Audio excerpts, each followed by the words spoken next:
విశ్లేషణాత్మక శక్తితోనే పిల్లలు ఉన్నత శిఖరాలకు ఎదుగుతారని మహిళా శిశు సంక్షేమ శాఖ మంత్రి సీతక్క అన్నారు. యూనిఫైడ్ కౌన్సిల్ ఫౌండేషన్ రవీంద్ర భారతిలో నిర్వహించిన వార్షిక అవార్డుల ప్రదానోత్సవానికి సీతక్క హాజరయ్యారు. జాతీయ అంతర్జాతీయ స్థాయిలో జరిగిన వివిధ ఒలింపియాడ్ టాలెంట్ సెర్చ్ పరీక్షల్లో ప్రతిభ కనబర్చిన 250 మంది విద్యార్థులకు మంత్రి అవార్డులను అందజేశారు. పిల్లల్లో విశ్లేషణాత్మక సృజనాత్మక ఆలోచనల్ని పెంచేలా యూనిఫైడ్ కౌన్సిల్ నిర్వహిస్తున్న ఒలింపియాడ్స్ పరీక్షలు వారి భవిష్యత్తుకు బలమైన పునాదులవుతాయన్నారు. ప్రతి ఒక్కరూ నిత్య విద్యార్థిగా ఉండాలని మంత్రి సీతక్క కోరారు. Now I am a minister, but still now I am a student. Recently I completed my PhD and again I attended my another PhD entrance. I attended double PhD.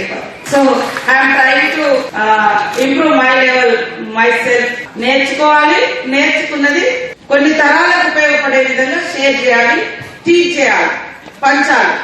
So అది ఎప్పుడు కూడా అవసరం. అందుకనే నేను ఎప్పుడు కూడా నిత్య విద్యార్థిలాగా ఉండాలని నా కోరిక, నా డ్రీమ్ అది.